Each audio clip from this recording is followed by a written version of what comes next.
Մեկն ասում է 7, բացում ենք 7-րդ էջ գրածը։ Իմ տարբերությունը թերևս մյուսներից դրանում է, այդ ԿՊ-ի ձեր ասած մեծամասնությունը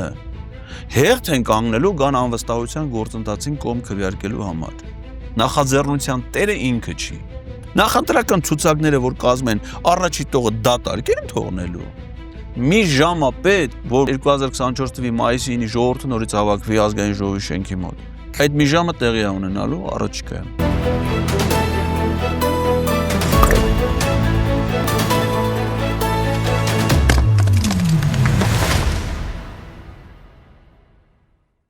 Բարև ձեզ, դուք դիտում եք հարցեր կան հաղորդումը, այսօր հարցեր կան հասարակական քաղաքական գործիչ Էդգար Ղազարյանին։ Բարև ձեզ։ Բարև ձեզ։ Շնորհակալ եմ, որ այստեղ եք։ Ես եմ շնորհակալ։ Պարոն Ղազարյան, դուք ասում եք ընդամենը մեկ քայլ է բաժանում մեզ հաղթանակից, որը կոչվում է impeachment։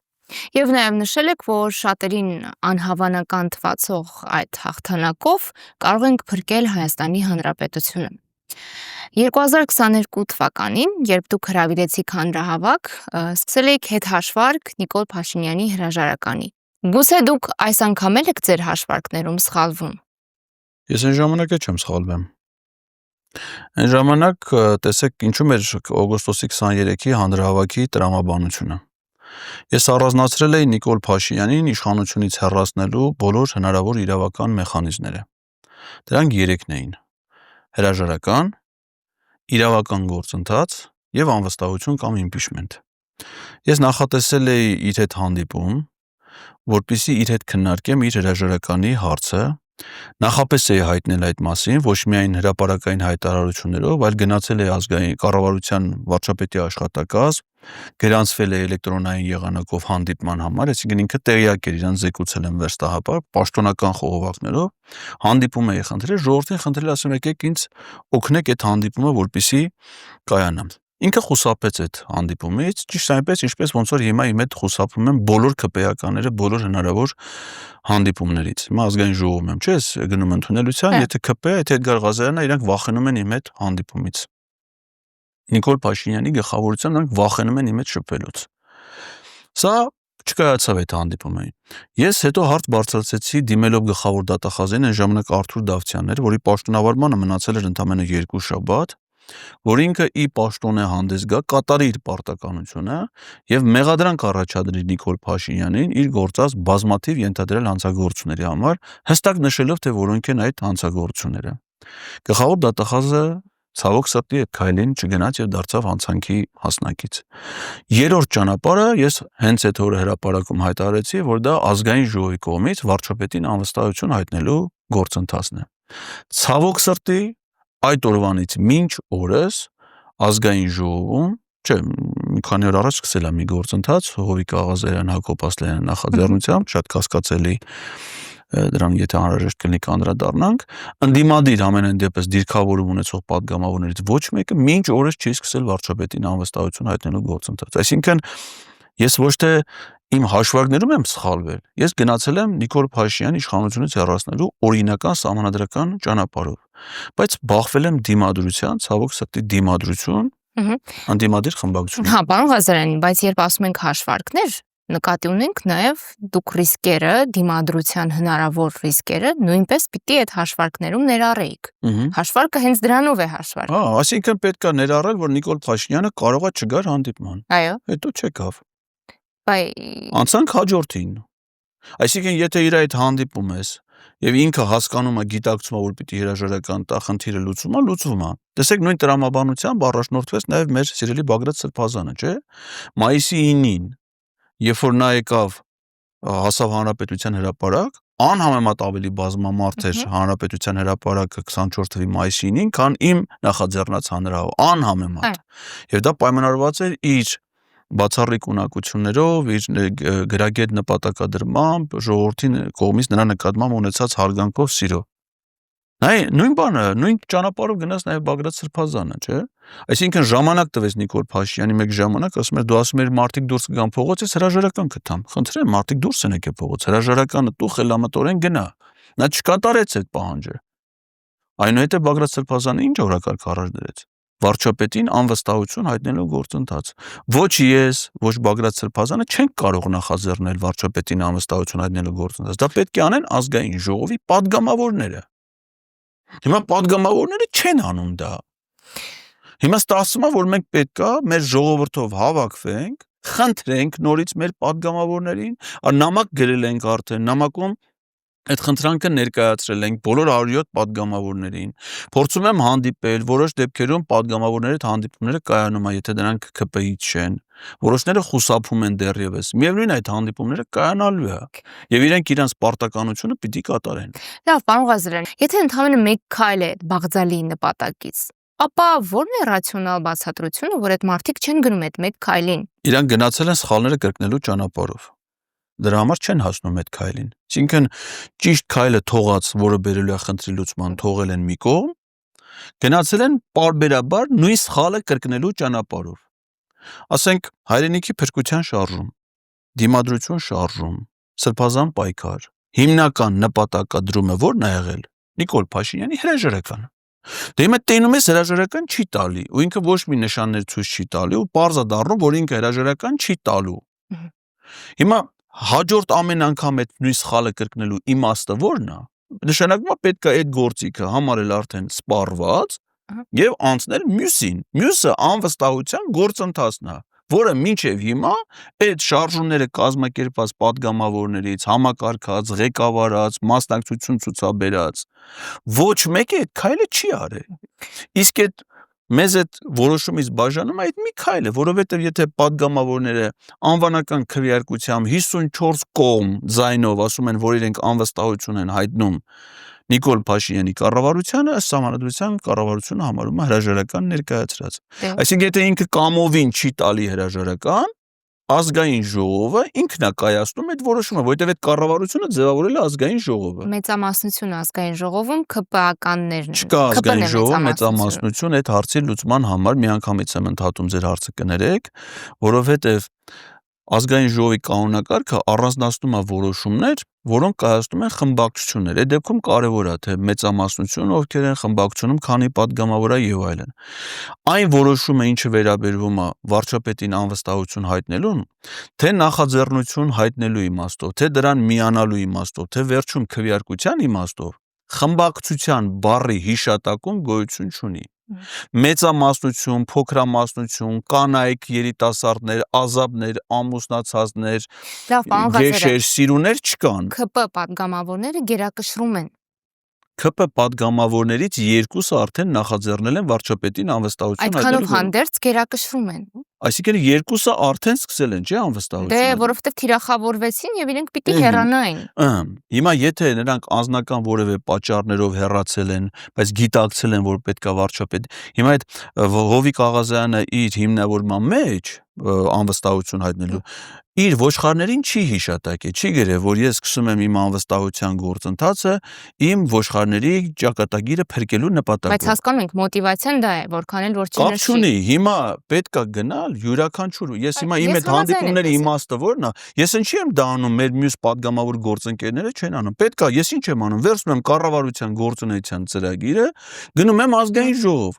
եւ քանի որ падգամավորները չեն գալիս են լրագրողներ, հարցնում եմ ցանկացածին, ասում եմ բերեք վարժություն անենք, իմ ձեռքի տակ է կառավարության ծրագիրը, տիտղոսաթերթ, բովանդակություն 4-րդ էջից սկսում է մինչև 102, խնդրում եմ ասեք ցանկացած թիվ, մեկն ասում է 7, բացում ենք 7-րդ էջ գրած է, ԵԱԿ Միսկի խմբի համանախագահություն, կառավարությունը գտնում է, որ Լեռնային Ղարաբաղի խնդիրը պետք է լուծի։ Ես իմ ասում եմ, այդ որը ԿՊ-ականներն չեն վախենում, որտեղ դա պետք է միասին կարդանք, չէ՞։ Ասում եմ, հարգելի ԿՊ-ական падգամավոր մեծամասնություն կազմում։ Դա իրենց դատավճիռն է մեծ հաշվով։ Իրենք չեն իրականացրել ծրագիրը։ Ասում եմ, բայց եթե դու ազգային ժողովի падգամավոր ես, հավանություն ես տվել այդ ծրագրին, որպես սահմանադրության պարտավոր ես հսկես այդ ծրագրի կատարումը։ Եթե չի կատարվում, պիտի այդ կառավարությանը անվստահություն հայտնես։ Ինչո՞վ ես բացատրում դու քո անգործությունը։ Կանգնես ժողովրդին ասա, որ դու այս հանցանքի մասնակից ես դառնում, որովհետև դու падգամավորը ինչ է, մենք գիտեք, նես պիտի հաշտվենք ապուրին ու գիտեք ինչ, ասենք ոնց որ ասես մի բան էլ, էլի մեկը մտնի մեկի տուն, սպանի ընտանիքի անդամներին, թալանի, չէ, ասես որտես ողբերգություններ տեսել ենք, չէ, մտել են տուն, մարդ են սպանել, կնոջ երեխեքին։ Դե ասենք դե հիմա ինչ արած։ Ինչ արած, հանցագործ է էլի, ներենք էլի։ Խո չենք դատի մենք այդ մարդուն։ Խո չենք պահանջի, որ նրա նկատմամբ արդարադատություն։ Դե հիմա մարդ է էլի։ Իրանք տենց են, իրանք մի քանի այդպես խումբ են ստեղծել, եկել են մարդ են սպանել, ինչ արած։ Պետք է հաշտվենք, ես այդ իրողությունները, այդ իրականությունը բոլորի հետ միասին տեսնում եմ։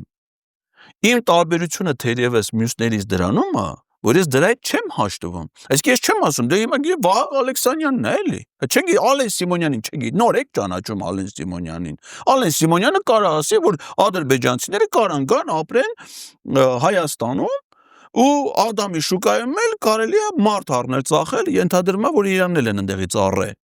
Ալեն Սիմոնյանի ծագումնաբանությունը մի կողմ թողնենք, պարոն Ղազարյան, ես հիմա մեջբերեմ ամենից շատ հանդիպող քննադատությունը, ասում են, տեսեք, օրինակ 22 թվականին դուք հետ հաշվարկ էիք սկսել հրաժարականի, հիմա էլ օրինակ ասում եք մեկ քայլ է բաժանում այդ հաղթանակից, ընդհանուր առմամբ բարդ պրոցեսները շատ պարզ ձևով ներկայացնելով, կա գնահատական, որ դուք անլրջացնում եք քաղաքական գործընթացները։ Ոչ։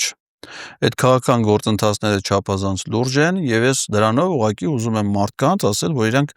հակառակը չմնան այդ ծանրության տակ, հասկանան, որ խնդիրները ունեն դժվար լուծումներ, բայց ունեն լուծումներ։ Եվ այն պահը, երբ որ գալիս է, որ արդեն որոշումն է կայացում, դա շատ հեշտ է։ Պատկերացրեք, ասենք մի ջրի ծորակ, որը երկար ժամանակ չի օգտագործվել, մնաց է ժանգոտ է, նագարակալ է, ոչ մի ձևի հնարավոր չի լինում բացել, բայց մարդը հասկանում է, որ եթե ինքը այդ ծորակը չբացի, իր համար կենսական է այդ ջուրը խմելը, չէ՞։ Ու փորձում է բացի այդ ծորակը, չի ստա, դժվար է։ Ինչ պիտի անի, պիտի հաշտվի դրա հետ ու մեռնի, թե պիտի ջանք գործադրի։ Պատրաստվում են ընտրություններ, պարոն Ղազարյան։ Պիտի ջանք գործադրի, երբ որ ջանք է գործադրում, չի ասենք թե յուղ է քսում, չգիտեմ, կլուչը բերում է, գցում է, խփում է, ջարդում է, չգիտեմ, մեկը որ բացվում է, այդ ջրի դեմն առնել չի լինում է արդեն։ Հիմա մենք այդ ծորակը բացելու փուլում ենք։ Ես հասկանում եմ, որ դա դժվար է, բայց հասկանալով, որ դժվար է, ոչ թե ասում եմ, դե լավ, դժվար է, մնամ մեռնեմ, այլ ասում եմ, դժվար է, պիտի դժվարությունը հաղթարենք։ Իսկ այն պահին, երբ որ մենք հաղթարենք այդ դժվարությունը, այդ ՔՊ-ի ձեր ասած մեծամասնությունը հերթ են կանգնելու կան անվստահության գործընթացին կողմ քվեարկելու համար։ Միգուցե 107-ից 100-ը կան ստորագրեն, հասկանում եք, ես դա մի պահ է տևելու։ Այդ պահին պետք է հասնել։ Այդ պահին պետք է հասնել ոչ թե դժվարությունից խուսափելու համար, խուսափելով, այլ դժվարությանը հաղթա։ Ես իմ կյանքում եղել են դեպքեր, երբ որ հաջողությունների եմ ասել։ Դրանք բոլորը եղել են ինչ-որ դժվարություններ հաղթահարելու միջոցով։ Ոչ մեկը ինձ իմ հաջողությունները չի բերեն նվիրե։ Ես դժվարություններ եմ հաղթահարել։ Տեսել եմ, որ դա դժվար է, բայց երբ որ ես տեխնացիական ատենախոսություն էի գրում, 2 տեղ էլ աշխատում էի։ Ու գիտեք ինձ համար ինչքան դժվար էր համ հոդվածները գրել, տանել հրապարակել, համ ատենախոսությունը գրել, համ գրականությունը կարդալ, համ թարգմանություններ անել, համ տեքստը խմբագրել, տանել ղեկավարի հետ համաձայնեցնել։ Գիտեք ինչքան դժվար էր այդ ինձ համար։ Հետո չանեի ես դա։ Ոչ, ես նպատակ էի դրել, որ ես դի պաշտպանեմ, ես հաղթահարել եմ այդ դժվարությունը։ Պարոն Ղազարյան, դուք ծորակը գործի դնելու մասին եք խոսում եւ նախապատրաստական աշխատանքի։ Այս պարագայում արդարության համար պետք է ասել, որ այդ քննադատության հասցեատերը ամենևին էլ դուք չեք, որովհետեւ խնդիրը ոչ թե ծորակը բացելու այդ պահի մասին է, այլ նախապատրաստական աշխատանքի, որ այո, ընդդիմությունը պետք է աներ ու չի արել։ Եվ հենց դրա համար է, որ այս գործընթացը այս պահին թվում է խիստ անհավանական։ Որ չի արել, մենք իրանց չանելու հետ ես ոչ ՔՊ-ականների հետ եմ հաշտվում, ոչ էլ մեր ընդդիմադիր կոչվող падգամավորների հետ եմ հաշտվում։ Այսինքն, որ իրանք չանեն, մենք պիտի հաշտվենք իրանց հետ, որ իրանք չեն անում, հա? Ոչ չեն անում։ Բա ինչ են անում։ Բայլում է պետք իրանց падգամավոր ընտրվել։ Բա ոնց որ ՔՊ-ն է իր խոստումները չի կատարում, կառավարության ծրագիրը, իրանց նախընտրական ծրագիրը չեն կատարում։ Անասել իրենք իրանց խոստումները չեն կատարում։ Իրանք էլ մեզ խոստացել էին, որ գնում են ազգային ժողով միայն այդ նպատակով։ Անում են դա, Բայց եթե չեն անում իրենց падգամավորնելու Դե մոպետ, անում են չի ստացվում։ մի րոպե, չեն արել, անվստահության գործընթաց չեն, իրանք գնացել են հրաժարականի պահանջով չի ստացվել։ Իրենց ասելով ավելի ծանր ճանապարհ են ընտրել, փողոցային պայքար։ Ոչ, եւ այլն։ դա անարդյունավետ ճանապարհն է, Սիզիփոսն էլ է շատ ծանր աշխատանք ընտրել, բայց դա համարվում է որպես անարդյունավետ աշխատանք։ Հիմա որ պահին որ դու հասկանում ես, որ այդ աշխատանքդ անարդյունավետ է, դի դադարեցնես դա իրականացնես արդյունավետ գործողություններ։ Իմ համեստ կարծիքով ընդդիմությունը, հատկապես ընդդիմությունը մեծ հաշվով պիտի շնորհակալություն հայտնի Նարեկ Մալյանին ու ձեզ այս օրակարգը առաջ բերելու համար։ Դա միայն իրան շահերից է բխում, ինչ որ մենք անում ենք։ Գիտեք ինչու, որովհետև մինչև դա քաղաքական դաշտում ճահճացումը ակնհայտ էր։ Եվ ես որպես կանոն ինձ համար սկզբունք է իշխանության օրակարգերի եւ թեզերի մասին չքննարկել, որտեղ իրենք դրա լավ միջոցները ունեն, բայց դա նաեւ շատ բարդացնում է աշխատանքը ին, որովհետև ընդդիմությունը այդ օրակարգը չի ստեղծում։ Եվ հիմա դուք մեծ հաշվով օրակարգ եք ներողություն մատակարարել ընդդիմությանը։ Եվ այստեղ նաև տեսարաններն են փոխվում, քանի որ իշխանությունը ինչ անբարոյականություն էլ անի, այլևս որևէ մեկին դա չի հետաքրքրում եւ ոչ զայրույթ է առաջացնում, ոչ զարմանք եւ հետեւաբար նաև դիմադրություն չի առաջացնում հանրության մեջ։ Այսինքն ընդդիմությունը ինչքան էլ փորձեր նոր բառապաշարով եւ նոր խոսույթով քննադատել իշխանությանը, մի տեսակ դա արդեն ձանձրալի գործընթաց էր։ Հիմա իրենք ստացել են խաղալու հնարավորություն, միմյանց են թիրախավորում։ Բացարձակ Նկատի ունեմ, որ այն վակումը, որը ստեղծվել էր օրակարգի բացակայությամբ, ձեր օրակարգով է լցվել, բայց պարոն Ղազարյան, դա էլ օգտավետ չէ։ Ոչ չի։ Պիտի անեն, որ արդյունք ունենան։ Իրանք հələ որ այդ օրակարգին չեն մոտենում։ Հիմա Ես լրիվ ձեզ հետ համաձայն եմ ոչ միայն իմաստով, որ սա նոր օրակարգ է, ըստ էության սա միակ օրակարգն է, որը Նիկոլ Փաշինյանի կողմից չի կառավարվում։ Տեսեք, մինչև հիմա ինքն է, չէ՞, թելադրել օրակարգ։ Օրինակ, այսօր անարգել է հայ առաքելական եկեղեցին, մեր վանքերը, տաճարները, սրբավայրերը։ Հիմա մենք սկսենք դրա հետևից քննադատել, չէ՞, ասել եկեղեցականներ, բա դուք ինչի ձեն չեք անում, ոնց է դա ճիշտ է ասում։ Ասենք ձեր եկեղեցիներում հիմա մահճակալներ է տեղադրված, կոշիկները գցած անկյուն, ինքը է դա ասե։ Եթե տենց չի, պիտի ընդվզես, չէ՞, հիմա ինքն է թելադրել իր գարշելի, ցինիկ, գրեիկ մեկնաբանություններով, չէ՞, այդ օրակարգը ինքը լոմ ասում է, որ մենք 18 թվից գտել ենք մեր հայրենիքը, չէ՞։ Մենք իր հետևից պիտի փորձենք այդ ցնդաբանությունները այս օրակարգի հեղինակը ինքը չի։ Միակն է, որի հեղինակը ինքը չի։ Ինքը կարող է փորձի դրա վրա ազդի, իր падգամավորների վրա փորձի ազդի, չգիտեմ, այլ գործ, բայց ինքը պիտի սրան փորձի հարմարվել։ Նախաձեռնության տերը ինքը չի։ Եվ դա դեռ հաղթանակ չէ։ Հաղթանակը մեր նպատակը միայն քննարկումները չի, մեր նպատակը ազնիվ է։ Ես էլ եմ դա Մենք այս գործընթացը նախաձեռնել ենք ստանալու համար արդյունք, որպեսզի Նիկոլ Փաշինյանը վարչապետ չլինի անվստահության միջոցով։ Հիմա ոչ թե դրան ենք մոտենում, Հիմա ներողություն տեսեք, ես ձեզ հետ նաև կներեք ձեր հարցին ամբողջական պատասխանը, որ դուք ասում եք, որ պետքա ընդդիմադիր падգամավորները գողը։ Սա միայն իրան շահերից է։ Իրանք ասում են, դուք մեզ թիրախավորում եք առանց հասկանալու, որ իրանք արդեն թիրախավորված են։ Այս նախաձեռնությունը փրկում է իրանց քաղաքական դեմքը,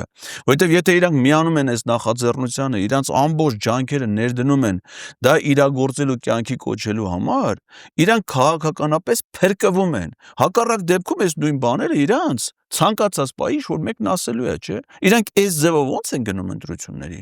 Վարչապետի տեխնացու չունեն այդ մարդիկ, բայց նախընտրական ցուցակները որ կազմում են առաջի տողը դատարկ են թողնելու։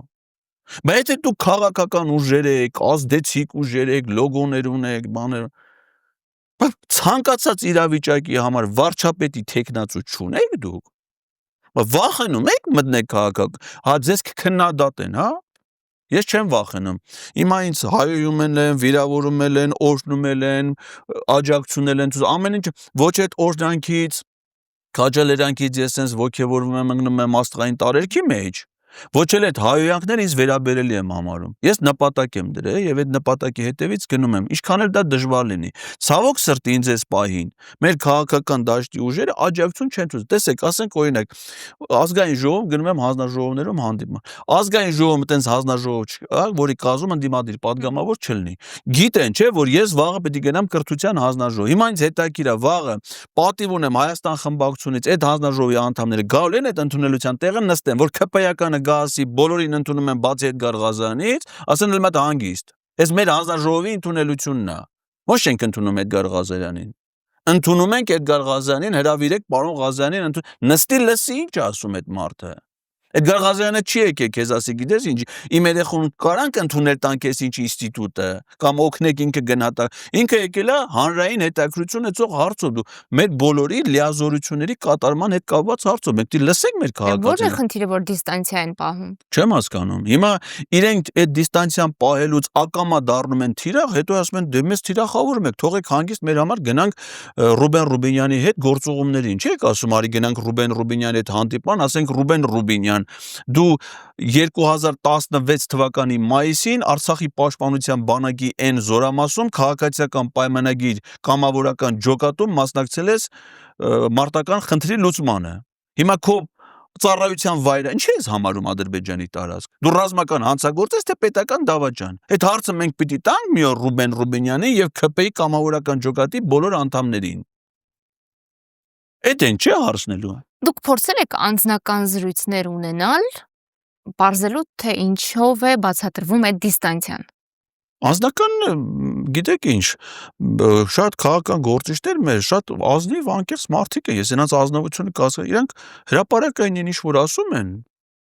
նույնն են ասում ինչ որ նաև անձնական հանդիպումների ժամանակ։ Ինչ են ասում են որ դա անիրատեսական է, դա հնարավոր չի, մենք դրան լուրջ չենք վերաբերվում, մեկը դա արդյունք չի տալու, մեկը ԿՊ-ականները չեն միանալու այդ նախաձեռնությանը, դա ոչինչ չտվող նախաձեռնություն է դրա համար։ Ինչ որ ասում են հրապարակայինորեն, նույնն էլ ասում են մասնավոր հանդիպումների ժամանակ, երբ որ այդ հանդիպումները կայանում են։ Բայց դա չի գոհացնում։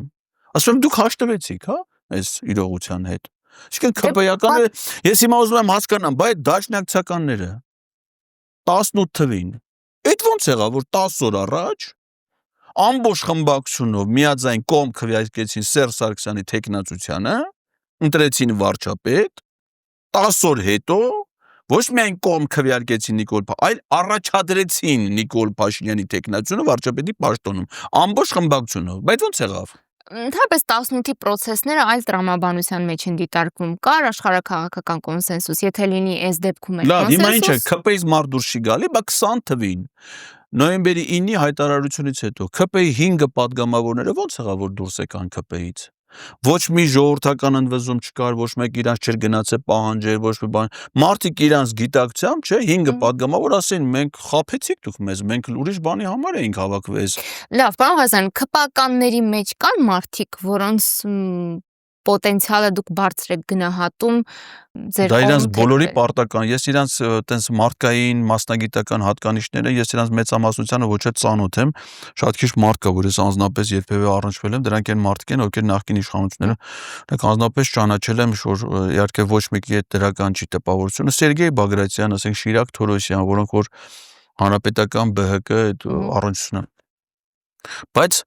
մյուսներին ընդհանրապես ես չեմ ճանաչում, ինձ հետաքրքիր չի իրանց անձնական Չէ, հատկանիշ։ տեսեք, ընդդիմադիրները ասում են գնացեք, խոսեք այդ մարդկանց հետ համոզեք, մենք գործընթացը անենք։ Ենթադրենք իրենք Ով, բա իրանք ինչի պիտի չանեն։ Ենթադրենք իրենք ձախողակներ են ներողություն եւ չեն կարողանում այդ անել։ Դուք փորձել եք կամ պատրաստ եք փորձել անձնապես զրույցներ ունենալ ԿՊ-ականների հետ։ Բայց ազգային ժողովում ես նայել եմ ազգային ժողովի կայքում գրած է ընդունելություն Ռուբինյանի, Արշակյանի եւ գրանցվել են բոլորին։ Ֆորմալ ձևաչափից Ինչի՞ է ֆորմալ։ Ֆորմալ ձևաչափից դուրս ինչ է ես այդտամ դրանց։ Սուրճի հրավիրեք։ Չէ, չէ, դա ես ճիշտ ասած նման ծրագիր, այդ իրանք պիտի անեն, որովհետև ազգապետությունը իրանց ամսական 250,000 դրամ падգամավորական ծախսերի փոխհատուցման գումար նախատես է, որ այլ վայրերում սուրճի ճաշի հրավիրեն քաղաքացիներին եւ հետները հարցեր կնան։ Ես այդ իմաստով երկու падգամավորի պետքա դիմեմ առանձին հանդիպման, որովհետև իմ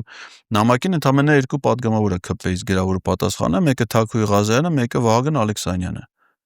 Եվ ես իրանց գրած պատասխաններից հասկացել եմ, որ իրանք իմ նամակի բովանդակություն չեն հասկացել։ Եվ ես հիմա իրանցից առանձին հանդիպում պետք է խնդրեմ, որպեսզի փորձեմ բացատրեմ, թե իմ նամակի էությունը որն է։ Իրանց հետ լրացուցիչ ինտելեկտուալ աշխատանքի կարիք կա։ Վահագն Ալեքսանյանի դեպքում վտանգ չկա, որ ինքը Շատ կարա ուտի, չէ, ինքը ուզում է ուտի։ Բաբր չկարողանեք հաշիվը փակել։ Ինքը պիտի փակի, այդ 250,000 դրամը պետությունը իրան է տվել, ինչ չի տվել, հենց տվել է այդ նպատակով։ Դե ինքն էլ պետք է այնքան պատվիրիչ, քանի գոնե փող ունի։ Իրենք պարտավոր են կայացնել այդ որոշումը բոլոր դեպքերում, որովհետև այն ինչ որ իրանցից ակնկալվում է, ես օրինակ չեմ առաջարկում Վահագն Ալեքսանյանին կամ ԿՊ-ի մյուս падգամավորներին, որպեսզի իրենք ԵԱԿ Միսկի խմբի դերը կարևորեն։ Ես պահանջում եմ, որպեսզի իրենք ինչ որ խոստացել են ժողովրդին, դա կատարեն։ Այն ծրագիրը, որին իրանք հավանություն են տվել, ապահովեն, որ կառավարությունը դա կատարի։ Եթե դա կառավարությունը չի կարող կատարի, ուրեմն պիտի իրանք տեսեք, օրինակ շատերը մտածում են, ասում են, դե ընտրություն կլինի, ընտրություններին ժողովուրդը ընտրել է այս իշխանությունը։ Ի՞նչ է նշանակում ընտրել է։ Ինչի համար ընտրել։ Ծրագրի։ Ընտրել է, որովհետև ծրագիր են ունեցել, եւ այդ ծրագիրը պետք է կատարվի, չէ՞, կառավարության գործնեության ծրագրի առաջին նախադասությունը սկսվում է։ Այս ծրագիրը հիմնված է քաղաքացիական պայմանագիր կուսակցության 2021 թվականի ազգային ժողովի Հիմա եթե դուք պիտի գնաք ընտրությունների, ընտրվեք, ձեր ծրագիրը չկատարի, այլ ընտրության իմաստը ո՞րն է։ Պարոն Ղազարյան, այս հարցը ես միշտ կարևորում եմ, բայց եթե իսկապես մարդիկ կարևորում են օրակարգերը, հիմա խախտել է իշխանությունը իր խոստումը ծրագրի տեսքով, ապա ընդվզումը պիտի որ լինեն շատ ավելի լուրջ, շատ ավելի մեծ եւ շատ ավելի հստակ։ Կլինի։ Չկա դա։ Կլինի։ Դեռ չկա։ Չկա, որովհետև օրակարգ չի եղել։ Մենք մեր մարդկանց, մեր քաղաքացիներին լուծման օրակարգ չենք առաջարկել։ Ասել ենք եկեք, չգիտեմ, հավաքվեք Ֆրանսիայի հրապարակում, եկեք Հանրապետության հրապարակ, չէ՞։ Եկել են մարդիկ։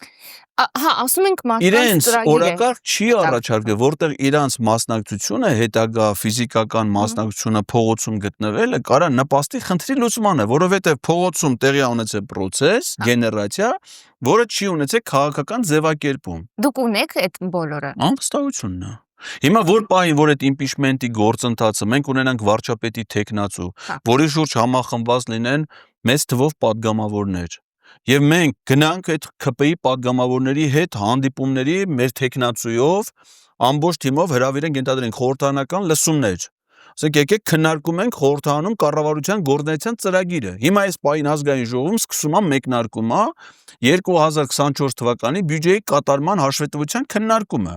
Պարզա չէ, բյուջեն պիտի բխեր կառավարության ծրագրից, դե կառավարություն ծրագիր չի կատարում, բյուջեն ո՞նց կարա կատարած լինի։ Հիմա մենք գնում ենք պարզ առանց ժողովրդի նեղություն տալու դա բացատրելու։ Եթե տենում ենք, որ արժանացել ենք նա դիմադրության, որ բացատրություն չեն տալի, ասում են, չենք էլ ուզում լսենք, մենք այտենց լավ ենք անում, ոնց ու ուզում ենք խափենք մեր, լավ ենք անում, խափում ենք։ Ինչ կուզենք այն կանենք, Հայաստանի հողերը տալիս ենք Ադրբեջան, լավ ենք անում, տալիս ենք։ Ադրբեջանցիներին բերում ենք, ստե բնակ։ Ինչ ուզում ենք անում ենք։ Հիմա դրանից հետո ինչ է։ Դրանից հետո մենք ասում ենք սիրելի ժողովուրդ, դեռ մենք ինչա կատարում։ Մեր ուժը չի հերիքում։ Հիմա եթե մենակով մեզ որևէ մեկի նեղություն տվել եմ Ռուբինյանի հետ հանդիպման գնալուց, ասել եմ եկեք Բաղրամյան փողոցը փակեք, որ ես Ռուբինյանի հետ հանդիպեմ։ Մենակով էլ գնացել եմ, գրանցվել եմ իրանց ասած օրը իրանց ժամին, չէ՞։ Գալս ու կապեք գնացել եմ Ռուբինյանից չի ընդունում։ Հիմա հաջորդ ընդունելությանը ես կարամ դիմեմ ժողովրդին, ասեմ սիրելի ժողովուրդ, կլինի մի քիչ շատով գնանք, որ Ռուբինյան ընդունի, որովհետև երբ որ անհետ կորած զինծառայողների ծնողները Բաղրամյան փողոցը փակեցին, Անդրանիկ Քոչյանը ստիպված եղավ այդ մարդկանց ընդունի, որովհետև Անդրանիկ Քոչյանը իրանց չէր ընդունում։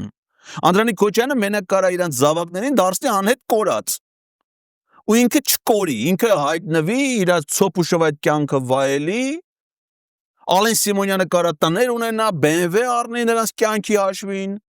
ու չընդունի դրանց։ Մինչև այդ մարդիկ Բաղրամյան փողոցը չեն փակում, ինչ որ ընդունելության չեն արժանանում։ Հիմա մենք կարանք ասենք սիրելի ժողովուրդ, մենք պիտի թողնենք սրանք մեր բոլորից ոչնչացնեն մեր եկիրը կործանեն, թե պիտի որպես սահմանադրությամբ գրված իշխանության տեր կանգնենք մեր օրինական իշխանությանը։ Երբ որ մարդիկ տեսան, որ այդ օրակարգը կա, եւ իրանց գալը խնդրի լուծում, այսինքն եթե իրանք իմացան, որ իրանք եթե եկան Էդգար Ղազարյան եւ Ռուբինյան հանդիպումը կայանալու է, իրանք գալու են, որտեղ գալու են այդ հանդիպումը, որպեսզի կայանա։ Եթե այլ նպատակ դրվեց, այլ Սրբազան պայքարի մայիսի 9-ի հանրահավաքի 100,000-ավոր մարդիկ ոչ մահացել են, ոչ անհետացել են, ոչ մտափոխվել են։ Իրանք սպասում են Սրբազան կոչին, չէ՞, բայց իրանք հենց այնպես տեղը ուղղակի իմ Սրբազանի մեկելի մյուսի ելույթները լսելու համար չեն գալու դե։ Իմ ելույթը լսելու համար հիմա շատ հանգիստ ամեն մեկը իր հեռախոսի վրա, իր պլանշետի վրա, համակարգչի վրա, հեռուստացույցի վրա երեկոյան կմիացնի, կնայի, այսօր չի ասնի, վաղը կնայի։ Դրա համար պետք չի, որ ես հանրահավաք անեի, եւ ես նույն բաները ասեի հանրահավաքում, հանրահավաքի կարիք կլինի մենակ այն դեպքում, որ պահին կա քաղաքական օրակարգ։ Ավելի հիմնավոր քաղաքական օրակարգ քան impeachment-ն գոյություն չունի։ Պարոն Ղազարյան, դուք ասում եք, որ ընդդիմության բևեռվածության եւ թիրախավորելու պատճառը 26 թվականի ընտրություններն են եւ որքան ժամկետը մոտենա, այնքան այդ թիրախավորումը Եվ հակառակը impeachment-ը միավորելու է իրանց։ 2021 թվականին պատկերը այսպեսին չէր։ Թիրախը մեկն էր, իսկ միմյանց թիրախավորելու հարց, խոհանոցում թե ինչ էր կատարվում դա հարցի մյուս կողմն է, բայց հրապարակայնորեն այսպիսի փոխհրաձգություններ չկային։ Ինչ կապ ունի։ Ինչ փոխվեց հիմա։ Հիմա ավելի վատ է։ Հիմա ավելի վատ ալելու քան 21 թվին։ Նայեք, 21 թվին առաջադրվել է ընտրություններին մասնակցելու համար 25 քաղաքական ուժ եւ դաշինք։ Սա Հայաստանի պատմության մեջ աննախադեպ է։ Երբեք այդքան մեծ թվով կուսակցություններ դաշինքներ ընտրությունների մասնակցելու հայտ չեն եկել։ Եթե իրանք միաժամանակ մասնակցում են, նշանակում է մեկը մյուսի հաշվին պիտի լինեն, չէ՞։ Մի ընտրողը չի կարա բոլորին ընտրի։ Արդեն տարանջատման դրսևորումը։ Խորհրդարան անցնելու շեմը հաղթարել է 25-ից ամենամեծ թվով մասնակիցներից ընդամենը 2-ը, որոնցից մեկը իշխանությունն է, այն էլ մեծամասնություն։ Հիմա ավելի վատ ալելու 26 թվին։ Հիմա տեսեք նոր կուսակցություններ են, չէ՞, առաջ եկել։ Այդ նորերը ստեղծվել են այս ընթացքում։ Նկատի ունեք ձայներ փոշիացնողները շատացել են։ Այո, ու դրանք ամեն մեկը կեթա իր 0.4%-ը, 1%-ը քաղաքի։ Եվ պայքարը հետևաբար սաստկանալու է Ում միջև։ Էլ ինչ պայքար։ Նիկոլ Փաշինյանը քնած տեղից իր 12% փաստացի ձայներով 50%-ից ավել պարլամենտում տեղերը կունենա, իր իշխանությունը կամրապնդի կնստի։ Այսինքն հիմա անդիմությունը ոչ թե դրա համար է Դուք կարծում եք, որ անդիմությունը պիտի ընտրություններում հաղթի։ Դե դա պիտի լինի նպատակ։ Չէ, այսինքն, բայց այդ նպատակը հիմա իրանք օրինակ ասում են մենք իմպիչմենտին չենք միանում, որովհետև դա անիրատեսական է։ Եվ պատրաստվում են ընտրություններին, շատ լավ։ Այսինքն մի անգամ արդեն Նիկոլ Փաշինյանին ընտրություններով պարտված քաղաքական ուժերը եւ գործիչները հիմա մեծ սիրով գնում են երկրորդ անգամ պարտվելուն։ Դե իրենք այդպես չեն ներկայացնում։ Բա իրանք մտածում են, որ ինչ է այլ այդ ընթացքում, իրանք հեղինակությունը ասես բարձացել է, հիմա սոցիոլոգիական հարցումներ կան, չէ՞։ Այդ սոցիոլոգիական հարցումներով Հայաստանում մի հատ ընդդիմադիր ուժ կա, որ ունի, ասենք 60% ժողովրդի վստահություն։ Չկա, բա որ չկա, ոնց պիտի ինտեղ հաղթեն ընտրությունը։ Հիմա պարոն Ղազարյան, ամփոփելու համար մեր հաղորդումը չկողմնորոշված հատվածին է վերաբերում իմ հարցը։ Օրակարգերը շատ կարևոր են, որպեսզի մարդիկ հասկանան, թե ինչի շուրջ են միաբանվում եւ ըստ այդ օրակարգի Հայաստանը ինչ հեռանկար եւ ապագա է ունենալու եւ հետեւաբար մեզնից յուրաքանչյուրին ինչ ապագա է սպասվում։ Ինչպես մեծամասնությանը ապատիկ, պասիվ, չկողմնորոշված բերել այն դաշտ, որը որ պետք է։ Մարդիկ հիմար չեն, մարդիկ շատ լավ են ամեն ինչը տեսնում, շատ ամեն ինչը լավ են հասկանում, մարդիկ տեսնում են մեզ հարստարական կյանքում ինչ է կատարվում, բայց յուրաքանչյուրը անհատապես ինքը չի զգում, որ ինքը միայնակ կարող է ինչ-որ բան փոխվի։ Պետք է ընդհանուր նպատակադրումը դրվի, որ մարդիկ իրանց ուժը գեներացնեն։ Սրբազանին ոնց հաջողվեց մեզ բոլորից բերել մի հրապարակ, չէ՞, տարբեր քաղաքական Ոնց կարողացավ մեզ համախոհ նպատակադրումով, չէ՞, որովհետև կար Տաուշի կորցնելու վտանգ, եւ ինքը կարողացավ իր բարի կերպարով, իր առաքինի կեցվածքով, իր ժողովրդական ընկալումներով համախմբել բոլորիս։ Այսինքն նպատակը մեզ տարավ։ Կարող է նույն սրբազանը մեզ այլ առիթով միտեղ հրավիրի, մենք չգնանք։ Նպատակն է միավորում մարդկանց։ Եթե մենք նպատակադրում չունեցանք, կամ սխալ եղավ այդ նպատակը, դա արդյունք չի տալու։ Հիմա մեր ժողովուրդը ես վստահ եմ, մի ժամ է պետք այդ իմպիչմենտի գաղափարը, եթե քաղաքական գործիչները թոթափեն այդ իրաց մինչև հիմիկվա